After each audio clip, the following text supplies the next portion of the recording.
Hello বন্ধুরা, তোমরা সবাই কেমন আছো? আশা করি তোমরা সবাই খুব ভালো আছো। আমরাও খুব ভালো আছি। তো আজকে একটা ব্লগ নিয়ে হাজির হলাম, যেটা হচ্ছে আমাদের যে এখানে শীতলা পুজো হয় তারই আগের দিনের এই ভিডিওটা, আর কিছুটা ওই দিনেরও আছে। তো এই যে প্রথমেই দেখিয়ে দিচ্ছি যে আমাদের এখানে যেসব প্যান্ডেল হয় ঠাকুরের, তো সেটাই দূর থেকে একটু তুলেছিলাম। আর দেখো আকাশের চাঁদটা কত সুন্দর লাগছে। এই গাছের পাতার ভিতর দিয়ে চাঁদ দেখলেই দুটো তিনটে গানের কথা মনে পড়ে যায়। তো নিশিরাত বাঁকা চাঁদ আকাশে, এইসব গানগুলো ভালো লাগে। আর এই যে দেখো এখানে অনেক লাইট দিয়েছে, মায়ের কাল পুজো সেই উপলক্ষে খুব সুন্দর লাগছে। আর ফুল দিয়েও কালকে অনেক সাজানো হবে, এছাড়া নানা লাইটিং হবে। তো যতটা ওপর থেকে দেখাচ্ছিলাম। আর আমাদের বাড়ির সামনে এরকম লাইট দেওয়া হয়েছে এই রাস্তাটায়।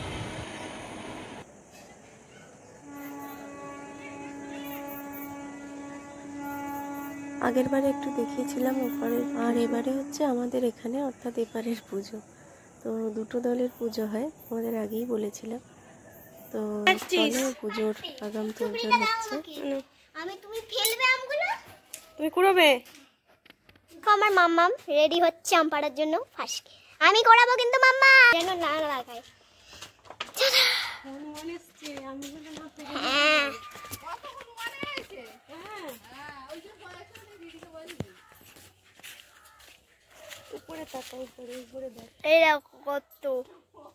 গরম না পড়তে পড়তেই তো এই সব ফলের সমাহার, কচি কচি ছোট ছোট ফল হয়েছে, জাম, জামরুল, আম। আর হনুমানের উৎপাতও খুবই বেড়েছে। তো হনুমান এসেছিল অনেক কটা দলে, তো সেই জন্য আমগুলো পেড়ে নেওয়ার চেষ্টা হচ্ছে। দেখা যাক কটা পারতে পারি। আর বড়গুলোই পারবো, ছোটোগুলো পারবো না। কিছু রেখেও দেবো, ওরাও খাক। তো দেখি কটা পেরে নিলাম, কারণ এখন গরমে টকের ডাল টাল করে খাওয়া যাবে, খুব ভালো লাগে আর শরীরের জন্য খুব উপকারী। আপনারাও খাবেন। পুকুরের দিকেও এরকম বড় বড় অনেক আম হয়ে রয়েছে, কিন্তু ওইদিকে পাড়তে গেলে না ওই পাড়ে নামতে হবে, আর নইলে পুকুরে পড়বে। তো আবার টেনে টেনে সেগুলোকে আনা, আর কাঁচা আম ডুবেও যেতে পারে। তো সেই জন্য এই আচ্ছা, কাঁচা আম ডুবে যায় না পাকা আম ডুবে যায় আমার ঠিক জানা নেই। না না, মনে পড়েছে, মনে হয় কাঁচা আমই ভাসে আর পাকা আম ডুবে যায়। তখন আমাদের গ্রামের পুকুর ছিল, তো সেখানে আমাদের একটা বড় আম গাছ ছিল, অনেক বড় বড় আম হতো। তো আমরা পাকা আমগুলো পা দিয়ে কুড়োতাম। মানে জল তো তখন কমে যেত, তো আস্তে আস্তে সাঁতরে গিয়ে সেগুলো আমরা কুড়িয়ে আনতাম। আমার ঠাম্মা, মা, এনারা সবাই করতেন, আর খুব মজা হতো কে কত আম পেলো। তো সেই সব স্মৃতি হঠাৎ করে মনে পড়ে গেল এই কথার দ্বারা। তো সত্যি খুব সুন্দর ছিল সেগুলো। এখানে এখানে এখানে ছোটবেলায় আমরা যেগুলো করতাম সেগুলো আবার আমার মেয়ের দ্বারা আমি ফিরে পাচ্ছি। তো খুব একটা ভালো অনুভূতি হচ্ছে এই জিনিসগুলো দিয়ে। ছোট থেকে এইগুলো ওরও মনে গেঁথে থাকবে। তো সেই জন্যই ভিডিওগুলো বানানো, যাতে ভবিষ্যতে যদি এই প্ল্যাটফর্মটা থাকে তো এগুলো দেখবে, ওর স্মৃতিতে থাকবে আজীবন, সেই আশাই রাখি। একটা একটা বড় বড় দেখতে পাস না? দেখে দেখি দেখি আমগুলো দেখা, দেখে দেখে দেখে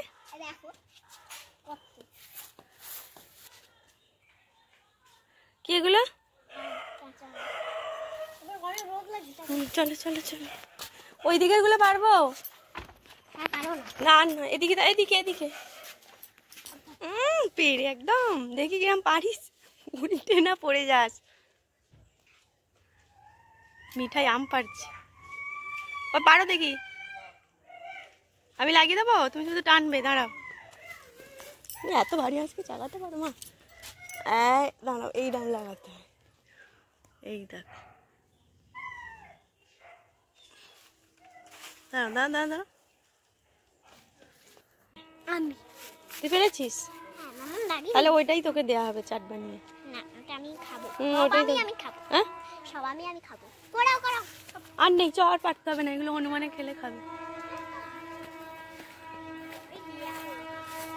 আর আম কটা দেখে রাখ।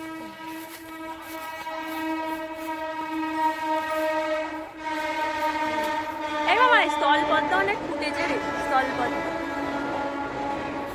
ওই দেখ স্থলপদ্ম কতগুলো ফুটেছে।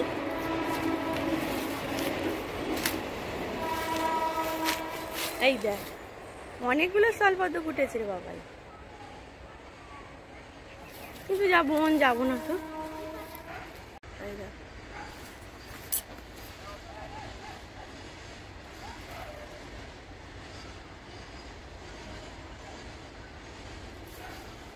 এই গাছের আমগুলো দেখতেও খুব সুন্দর আর গন্ধও খুব সুন্দর, শুধু একমাত্র টক। কাঁচা অবস্থায় যেটা প্রায় সব আমি টক হয় সেরকম টক আর কি, খুব টক নয়। আর হচ্ছে পাকা অবস্থায় খুব মিষ্টি আমটা, তো গন্ধের জন্যই বিশেষত এটা আমরা কাঁচা অবস্থায় খাই ডাল চাটনি করে, তো খুব সুন্দর গন্ধ ছাড়ে। আর আমার মা একটা কচি আম আর আমের খোলা দিয়ে একটা ভালো একটা চাটনি বানায়, সেটা খুব সুন্দর খেতে। বাপের বাড়ি গেলে অবশ্যই মা করে দেয়, তো আমরা পারি না করতে, তেঁতো হয়ে যায়, কিন্তু মা করে, কত সুন্দর মিষ্টি হয়ে থাকে। তো মায়ের হাতের জাদু আছে। কত কলকে ফুল পড়ে আছে, এই গাছটা অনেক কলকে ফুল হয়, এখনো পড়ে আছে। দেখ ওই দেখ সুন্দর টগর ফুলগুলো হয়েছে ভালো। ওই দেখ বাবু, বনে যাস না, বনে যাস না। ও বাবা, লাল জামরুলটার এবারে একটাও আসেনি। সাদা জামরুল তো অনেক এসছে, লাল জামরুল এবারে কেন খুললো না কে জানে। ওই তো ঘাটের ধারে যেতে, এই দেখ একখানা ফুল হয়েছে, এই তো এইটা, এই ঝরে যাবে, কি হবে কে জানে। আগের বারে অনেক কটা এসেছিল।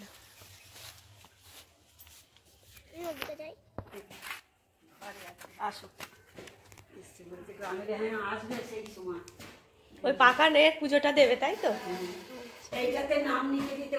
আমাদের পাশের বাড়ির একটা দেওরের একটা পুজো মানসিক ছিল, তো সেই হিসাবে একটা পুজো ওর নামে দেয়া হবে। তো আমাদের কাকিমা ডেকেছিলেন, একটু গেলাম। আর এই যে দিদা বসে আছে, দিদা সব দেখাচ্ছে, পুজোর সব দিয়েছে সরঞ্জাম। আর ওনারা হচ্ছে নাগ নাগিনী দেবেন পুজোতে, তো এইসব সাজসজ্জা ঠাকুরেরই সব পুজো যাবে মা শীতলার যেদিন পুজো, অর্থাৎ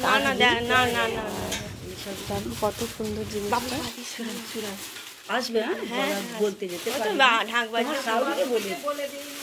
কল্পনাকে বলা হয়নি, দিয়েছো ওই যে দেখো, ওতে দুধ কলা থাকবে, ভালো করে দেখতে পাবে, ফটো দিতে পারবে।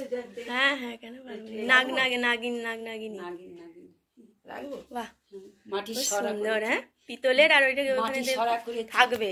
তুমি কি পুজোর সময় বের করো না সব সময় সেবা দেওয়ার জন্য? বাজনা টাজনা এসে নিয়ে যাবে, হ্যাঁ, বাসা খুব ভালো, নাচতে নাচতে নিয়ে যাওয়া হবে। আচ্ছা আচ্ছা, নাচতে নাচতে নিয়ে যাওয়া হবে। হ্যাঁ, ওই এর বাবাও শুধু জানে যেই সময় আসবে ফটো তুলবে, যখন নাচা হবে চেরি কাপড় দেবে। আমার ভাইকে এখান থেকে একটা চেরি কাপড় দেবো, আর একটা খোঁপা হবে। আলতা সিঁদুর সব শীতলার আলাদা না, ওর সাথে দিয়েছে। আর এতে কি চাল সব কি মেপে নাকি? চাল হচ্ছে মায়েরও যেমন মনসার, শীতলা মায়েরও তেমন। তো দিদা অনেক করে আসতে বলেছিল, কিন্তু যখন আর কি ঠাকুর নিয়ে যাওয়া হয় তখন ওই ঢাক বাজে আমরা শুনতে পাইনি। তো মা গিয়েছিল, পরে বললো, আমি হয়তো ঘুমিয়ে পড়েছিলাম, তো বাবুও ঘুম পাড়াতে পাড়াতে তখন ঘুমিয়ে পড়েছে। মা গিয়েছিল আর খুব সুন্দরভাবে নিয়ে গেছে। আর এই যে এখানে ঘট বসবে ওটা বলছিলেন। আর হ্যাঁ, আমাদের এই পুজো মা মনসার যেটা পুজো আমরাও দিই, তো ঘরোয়াভাবে সেটা দিলাম। ঠাকুর এসেছিল, বাবার নামে দিয়ে দিয়েছি, বললো কার নামে।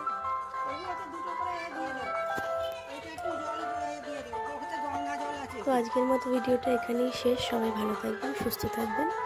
আর আমার এই চ্যানেলে কিছু শর্টস আছে, আঁকার ভিডিও, যে শর্টস আর কি, যদি ভালো লাগে অবশ্যই ভিজিট করে পাশে থাকবেন। ধন্যবাদ।